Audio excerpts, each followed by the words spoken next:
Welcome back. आप देख रहे हैं प्रॉपर्टी गुरु स्पेशल, जहां पर हम डिस्कस कर रहे हैं देश का ताज़ा हाल रियल एस्टेट मार्केट का, किस तरह की चीज़ें हो रही हैं नए फाइनेंशियल ईयर में, हम किस तरफ जा रहे हैं, घर खरीदारों को यहां क्या करना है और मार्केट में ओवरऑल डायनामिक्स कैसे। हमारे दोनों मेहमान हमारे साथ बने हुए हैं। असलम साहब, बहुत सारे नंबर्स आ रहे हैं जो कमर्शियल रियल एस्टेट को भी लेकर हैं, चाहे बेंगलुरु की बात की जाए, चाहे मुंबई का एक नंबर मैं किसी रिपोर्ट में देख रहा था कि यहाँ पर पिछले क्वार्टर में, या जो क्वार्टर अभी खत्म हुआ है, वहाँ पर ऑलमोस्ट 100% का जम है लीजिंग में। कुछ और शहरों से भी ऐसी बात है। कमर्शियल रियल एस्टेट इस समय कैसा कर रहा है?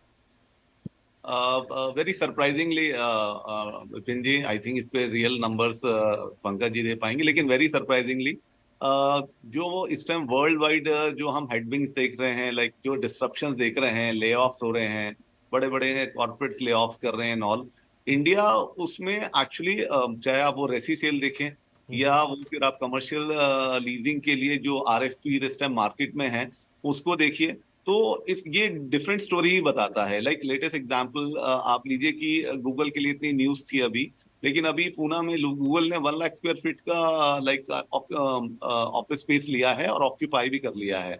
सो आई एम सेइंग कि आई थिंक ये एक हो सकता है कि आफ्टर ऑल दिस जो एक चल रहा है माहौल वर्ल्ड वाइड, उसके बावजूद India is doing good, because यहाँ पे जो एक कॉन्फिडेंस लेवल बढ़ रहा है, ईज ऑफ वर्क ले लीजिए या गवर्नमेंट की पॉलिसीज ले लीजिए, तो इंटरेस्ट अभी भी बरकरार है।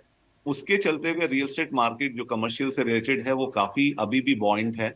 आपको नए नए लीजेस हो रहे हैं, आप चाहे बैंगलोर को लीजिए, आप एनसीआर को लीजिए जिसमें Gurugram as a epicentre आप समझ सकते हैं, आप पुणे ले लीजिए, suddenly become very big. And अभी नए नए जो वहाँ पे ऑक्यूपायर आ रहे हैं जो इंटरेस्ट दिखा रहे हैं, लाइक मास्टर कार्ड एंड जैसे मैंने गूगल का नाम लिया, बैंगलोर ऑलवेज हमेशा से अभी भी लीड करता है उस चीज को।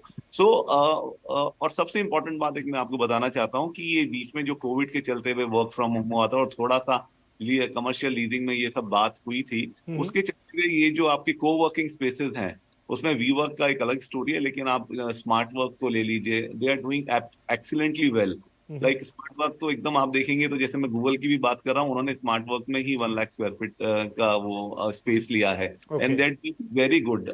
सो आई एम सेइंग, तो आप इस तरह से एक को लिविंग प्लेयर की अगर आप सिर्फ उसके नंबर्स देखें तो उससे आपको पता चलता है कि व्हाट काइंड ऑफ एक्सपेक्टेशन या व्हाट काइंड ऑफ आगे उसका फ्यूचर किस तरह से लोग देख रहे हैं कि इंडिया में रहना है। और इंडिया में अभी भी आपको चाहे वो टैलेंट हो, चाहे रियल स्टेट हो, और now with government policy, ease of work, I think India is the best bet for anybody to come here, and इसी वजह से ठीक है, कमर्शियल ठीक है। लगता है। तो पंकज जी, थोड़ी सी एक पर्सपेक्टिव दिया असलम साहब ने, लेकिन सिचुएशन जो है थोड़ी सी कॉम्प्लेक्स जरूर है कि एक तरफ ले ऑफ्स हैं, मतलब एक ग्लोबल मंदी की बात है, टेक जाइंट्स के साथ तो स्थिति बहुत ही अजीब सी है, मैक्सिमम लीजिंग भी वही कंपनियां करती हैं, नंबर्स कुछ मैंने जिक्र किए। आपके आंकड़े क्या कहते हैं? देखिए, हमारे आंकड़ों के हिसाब से अगर आप एनुअली देखेंगे तो यहाँ पे अगर मार्केट में 40 मिलियन बिकता था तो अभी भी हम करीब 30 और 35 मिलियन तक पहुंचे थे पिछले कैलेंडर ईयर के अंदर। तो और 30 के करीब तो बेसिकली जो हमने बेस्ट किया था उससे अभी अभी हम शाई हैं। क्वार्टरली बेसिस पे एक दो क्वार्टर्स में हमारे पास अच्छी इंप्रूवमेंट दिखाई दी है। इस क्वार्टर का डेटा हमारे पास नहीं आई है, लेकिन अगर पिछले क्वार्टर्स में देखें तो हमारे पास 19% का डिक्लाइन था। और इस क्वार्टर में अगर दूसरे आईपीसीज के डेटा को देखें तो थोड़ी सी बॉयंसी जरूर आई होगी क्योंकि कुछ बड़ी लीजेस हुई हैं। लेकिन हमें ये भी देखना चाहिए कि एक जो ऑल इंडिया लेवल की जो वैकेंसीज हैं वो वैकेंसीज बढ़नी चालू हो गई और अब 18 से 19% पे ऑल इंडिया लेवल की ग्रेड ए ऑफिसर्स की वैकेंसीज बढ़ गई हैं। तो और ये वैकेंसीज बढ़ने का मतलब ये बता रहे हैं कि वो उस तरीके का इम्प्रूवमेंट नहीं है जैसा आपने रेजिडेंशियल में देखा कि हमने एक नई पीक पाई। हमने आज तक कभी इतना माल नहीं बेचा जितना कोविड के पीरियड में बेचा, बिकॉज द रीजन ये डोमेस्टिक डिमांड ड्रिवन था।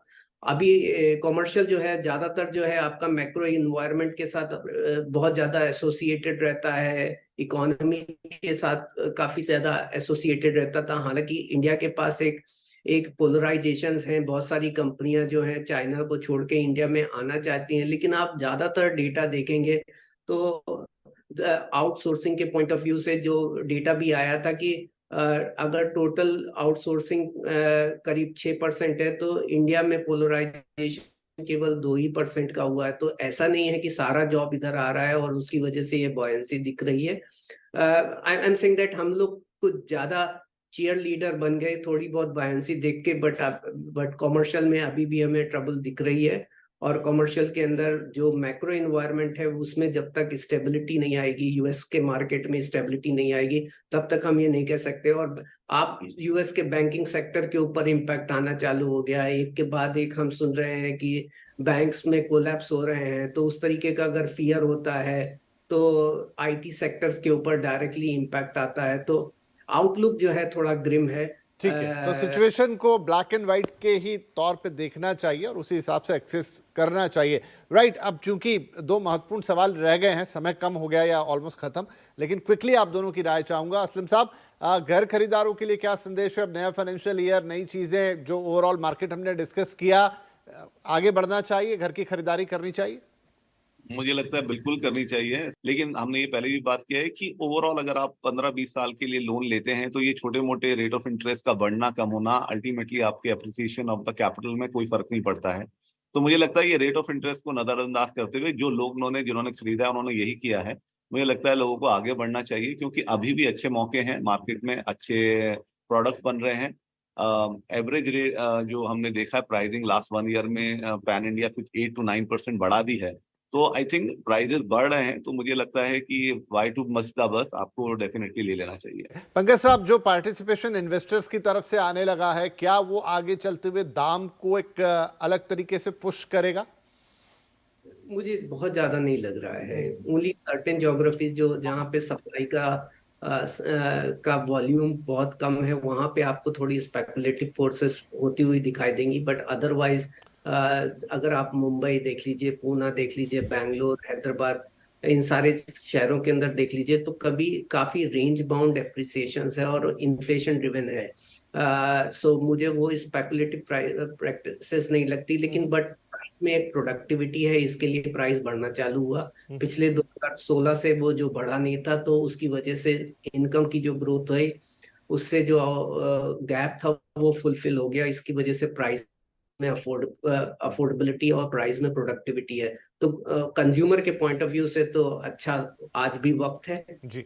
कि आपने बेस्ट टाइम थोड़ा मिस कर दिया, लेकिन हाँ, लेकिन बस अभी निकली नहीं है। आप थोड़ा सा जरा दौड़ के पकड़ना चाहेंगे तो उस बस को पकड़ सकते हैं, अपना घर अभी भी ले सकते हैं। वाइल तो काफ़ी अच्छी ये विस्तृत बातचीत हुई जिसमें एक पूरा पिक्चर खींचने की कोशिश रही, रियल एस्टेट मार्केट कैसा कर रहा है, सारे फैक्टर्स कैसा कर रहे हैं, आगे कैसा दिख रहा है और मोस्ट इंपॉर्टेंटली हमारे घर खरीदार उन्हें क्या करना चाहिए अगर वो घर खरीदने का सोच रहे हो। जैसा पंकज जी ने कहा, बस मिस कर गए तो अभी भी वक्त है कि थोड़ा 2-4 कदम चल लेंगे तेज़ी से तो पकड़ पाएंगे उसको। तो thank you very much both of you, आपने वक्त निकाला और आज इतनी अच्छी बातचीत रही, नंबर्स भी डिस्कस हुए और आगे का थोड़ा सिनेरियो भी। एंड आई होप कि जल्द फिर से बैठेंगे और कुछ और दिनों बाद फिर से एक नया एनालिसिस लेकर आएंगे दर्शकों के लिए, ताकि उनको अपना मोस्ट इंपॉर्टेंट डिसीजन बनाने में सहूलियत हो, आसानी हो। बहुत शुक्रिया, नमस्कार।